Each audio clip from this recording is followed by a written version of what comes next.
Poppy Playtime Chapter 4 was released on January 30th, 2025, and upon its debut, it quickly gathered significant criticism from fans all over the internet. Behind the scenes, it was labeled as a AAA game, but did it really live up to that standard? Well, in today's video, I'm going to go over why I think Poppy Playtime Chapter 4 didn't quite hit the mark. We'll go through both the pros and the cons of the chapter and categorize them accordingly. But before we dive into the details, here's a little reminder.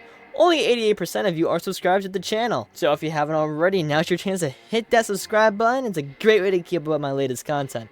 Now, with that out of the way, I'll stop wasting your time, and now we can jump right into the video. Alright, let me break this down so you're not left sitting there thinking, what the fuck is this about again? So I'll be covering 3 main categories: gameplay, story, and characters. Each of these categories will have subcategories, which are like mini segments that will give you more details on specific aspects of the game. Think of it like a Danganronpa Psych Taxi, but without the whole running over people part. Now that I hopefully cleared that up, let's dive right into our first category, which is gameplay. The gameplay of Poppy Playtime Chapter 4 was at most mediocre. Most of the puzzles felt the same, locations didn't feel unique to the chapter, the objectives rapidly changed without a set direction, final battles of each boss felt underwhelming, and most of the game felt like a walking simulator fetching quest. As a player, when I finished the game, I was more happy about finishing the game rather than being excited for another chapter.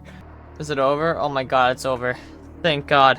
But let me give you my reasons now. Honestly, this puzzle was a great way to kick off the chapter. It was different than previous puzzles in Chapter 3 and 2. I love that we had to connect the numbers on the towers with the colors to actually get the code that we needed to open the locker. The one problem I have with this puzzle is that I wish it was more clear on what you had to do. Like, I didn't know I could even pick up the chain hooks. I would have thought the game would highlight what I needed to pick up, because not once in Poppy Playtime history I had to pick up a chain and attach it somewhere.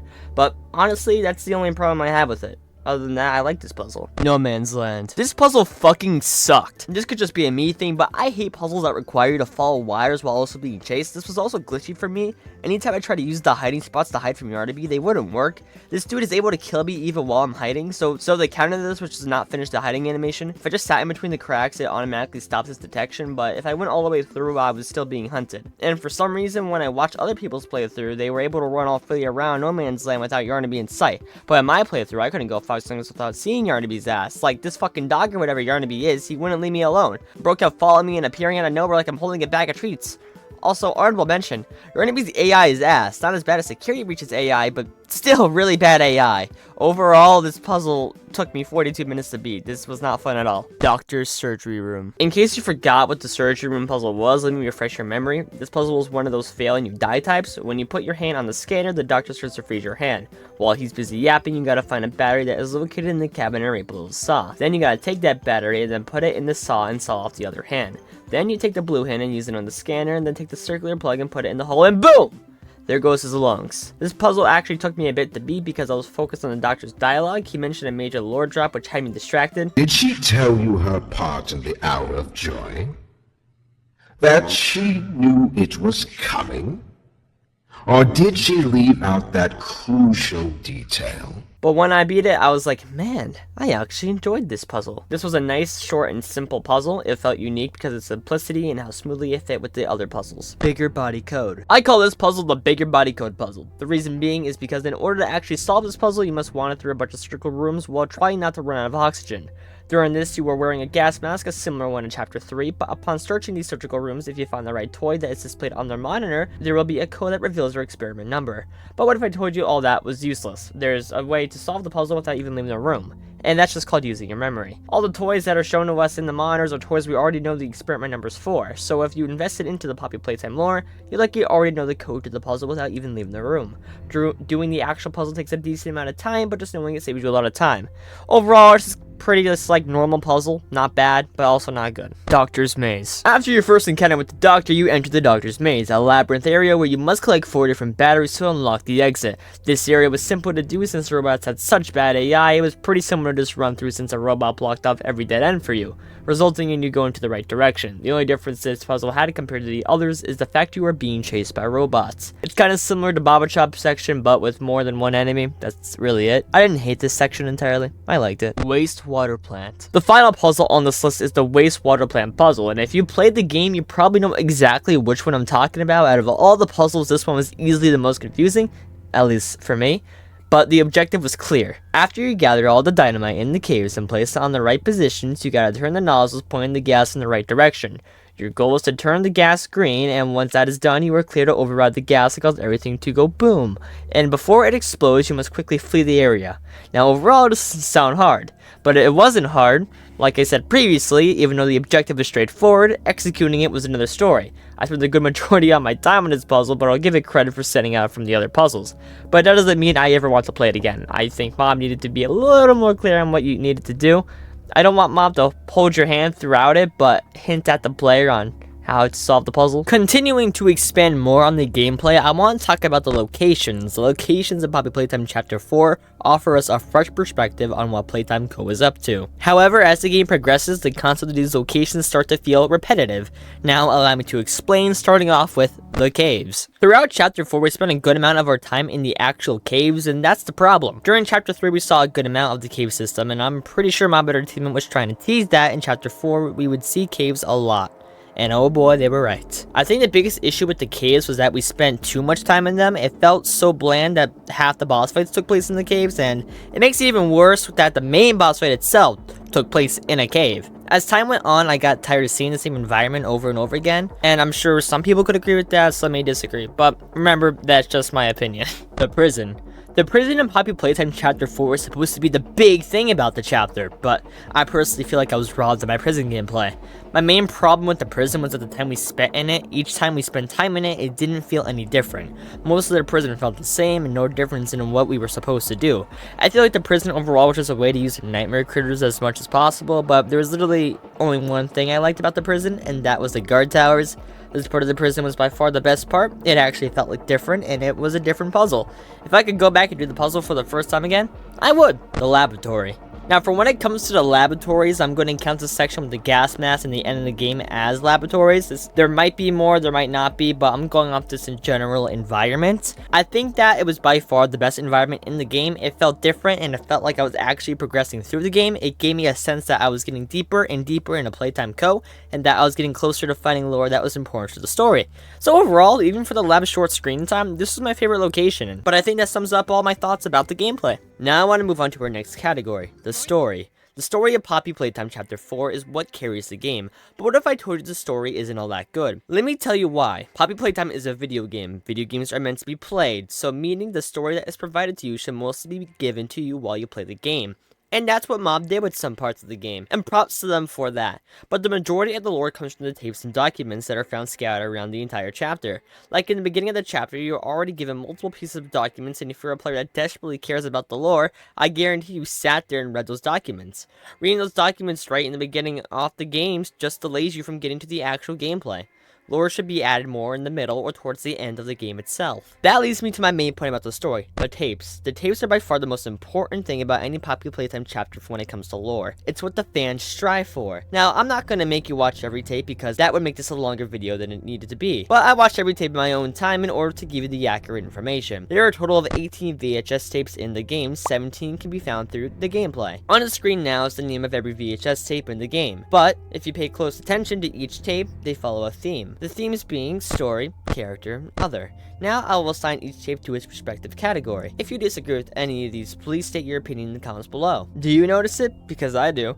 There are a total of 11 tapes that give lore on a character or multiple characters even. Now in some of these character tapes, there are some story points to be mentioned, but the reason why they are labeled character tapes is because you learn more on the characters than the actual story. Now you must be asking yourself, why is this an issue? Well, it's an issue because this is a story-driven chapter by the looks of it, and they try to focus on character development through tapes. I feel like it would have been a smarter approach to do the character development through the documents instead, which they did, but they did this with characters that we didn't meet yet, which is perfectly fine, by the way. The main part of the documents gave us a perspective from the three different sides: the orphans, the guards, and the higher-ups. From a story perspective, this was a good choice and even adds on small parts of the story that we likely would never know without reading the documents. But that's the error. I find it weird when the main criticism of the last chapter was the puzzles, but it seems like none of that was touched on. But instead, they focused on more documents and more tapes with lore. Instead, they should have been more considerate towards players that didn't want to sit there and waste their time reading when they are playing a game. Remember, Mob Entertainment, you are not a visual novel. You are a video game. Now that I have finished judging Mob Entertainment's choices of lore drop, I'll now go over the pacing of the story. The pacing of the story or game depends on how much it typically takes for the player to be done with a level. And before any of you get confused, yes, pacing of the story also counts how fast the player is able to beat a game. Progressing through the game is also progressing through a story. Anyways, we start the game from where we left off in Chapter 3 with our player going down the elevator. We get put through some small, easy puzzles before being introduced to the Doctor, aka Harley Sawyer. We are then taken inside the prison and solve some more and more puzzles. There were a lot of puzzles in this chapter, whether small or big, still a lot either way. I feel like Poppy Playtime did not give the player enough time to breathe between puzzles. The only time we honestly had time to breathe was when we arrived at the safe haven. This was when Poppy was mostly yapping. Well, not yapping, more of that she was dropping lore! But honestly, that's my only complaint when it comes to the pacing of the story, other than the events of the story. And to clarify, when I say events, I mean moments in the story that were important. For example, Yarnaby's introduction and Pianosaurus's introduction. But not only character introductions can be used as examples. The boss fights are the main focus of the subcategory, so let's start off by talking about the first boss we encounter, which is Yarnaby. It's hard to even call Yarnaby's area a boss fight because it did not feel like that at all. It could barely be considered a fight. This whole area was just solve puzzles, get chased, oop, he dies, but while solving the puzzles you do have to avoid Yarnaby, which for some people he didn't even spawn in, and for other people he was on their ass. For example, me! This fucking dog would not leave me alone! Anyways, overall, Yarnaby's boss fight and death was frustrating and boring at most. His death doesn't even make sense in itself. He ran into a hook and immediately caught fire. Even if he is made of yarn, it would not catch that fast, especially considering the fact this wasn't direct contact. Well, enough of our yarn dog and on to the next boss fight. Our next boss fight is Baba Chops. When trying to swing across to the other side, we get electrocuted and then we drop into the boss area. In this boss fight, we have to align the electric current to the right gate. In most of the gates, there is a battery inside that we have to put into the walls to activate more electric currents, so it's a rinse and repeat process. But while doing all of this, you are being chased by Baba Chops, and I must say she really isn't much of a threat. Once she hits you, she just runs off, which gives you enough time to recover, and Baba Chops probably had the best AI in this entire game because she didn't glitch out once. The part I did find goofy is that Baba Chops would barely walk. She would just hop at you like she's a fucking bunny rabbit. It's the funniest thing ever. But overall, there wasn't much wrong with this battle, and the placement for this was unexpected, which I like even more. Now, moving on to the best boss fight in this entire game, the Doctor. Nah, just kidding. The Doctor is by far the worst boss fight in this entire game. Literally, in order to kill the Doctor, you had to remove a chip. One of the most powerful people in the building got killed by a chip removal. I can see some people making the argument that that wasn't the only part of the boss fight, because earlier in the game we did destroy the Doctor's lungs and liver, so I guess you can say we were in the boss fight the entire time. We were just killing the Doctor slowly, but sadly, those parts aren't counted towards the boss fight. The only part that can be counted towards the Doctor's boss fight is the robot maze you need to go through. But that wasn't hard. Just sprint and don't look back, and the robot's AI was so bad. They moved like a sloth, but yeah, who knew in order to defeat the very smart Harley Sawyer, all you would have to do is remove a chip and then oops. Then for the final boss fight of the game, Joey the Dough-Man, I'm gonna start off by saying this was the most predictable thing in the entire chapter. Like, Mob, you're not slick. But anyways, upon entering the boss area, your goal is to have Doughy grab the freezy things, and then once he's under the giant saw, you shoot the freezy thing and then freeze him. Once Doughy is frozen, you then pull the giant saw on top of him, resulting in him getting cut. Sounds easy, right? Well, wrong! It's not easy. For the reason being, nothing this guy does make sense. Oh, I see him jump on top of the construction vehicle, so I'll just hide in the cave so I don't get hit by the Play-Doh falling above. Wrong! Because apparently the Play-Doh can fall through a rock ceiling. So that's fun. It's difficult for the reason being that his AI cannot work properly. Like, this dude refuses to move. Like, hey man, you're supposed to try and kill me.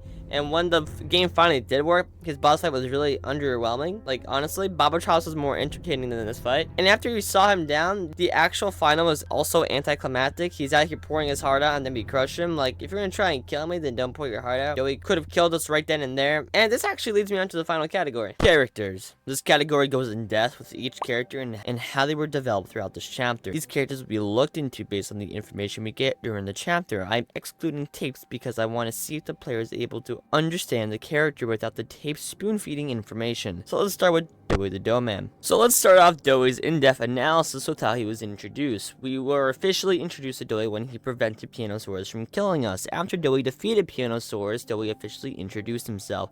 This introduction wasn't a bad one at all. I'm sure after someone saves your life, you would feel obligated to listen to them. It was a strong start for Doughy, but he didn't appear much after leading us to the safe haven. He made an occasional appearance, even at one point he was frozen by the pipe leak that was foreshadowing how to defeat him, which was a nice touch. From playing the game, Mob Entertainment seemed like they wanted you to trust Doughy and feel connected with him, but Mob failed to do that. Since the most screen time we had with Doughy was in the beginning of the game before we got to the safe haven, when we didn't even have time to interact with Doughy all the time after that. So when it was time for the boss fight, I didn't feel bad at all for Doughy when we had to kill him. In my opinion, that didn't feel like a boss fight because usually there's a lot of motion in boss fights, but when it came to killing Doughy, I asked myself, am I supposed to feel bad? Mob Entertainment failed to connect us with this character, Pianosaurus. It's time for a way better written character, Pianosaurus. Where do I even begin? I guess his introduction, Pianosaurus was introduced in the beginning of the chapter. Our player falls down into a hole and it gets Pianosaurus' attention. He starts to charge at us, but then Doughy grabs Pianosaurus to toss him around like a fucking pinball machine. I'm not even kidding, that was all of Pianosaurus' screen time, so I think we can all agree that Mob decided to waste his character. I don't know why they decided to give us a whole commercial for a character that had less screen time than Vanny. I can't even talk about character development because there was literally no development. Hashtag justice for Pianosaurus. Harley Sawyer. Okay, I was procrastinating and ran this part of the script, but now we are moving on to the Doctor, aka Harley Sawyer. Our introduction with the Doctor began when we went onto the train. Once we got to a certain point on the train, the TV monitor turned on and then we saw the Doctor. Reminder, this is without the tapes, but even without the tapes, the Doctor had pretty solid development throughout the chapter. He doesn't only appear in the beginning and in the end, he's basically with you throughout the entire game, and when he does speak, it's not like he's saying anything irrelevant. Everything this dude says in the chapter is actually important in a shape or form. He even informs us of what Poppy played during the Hour of Joy,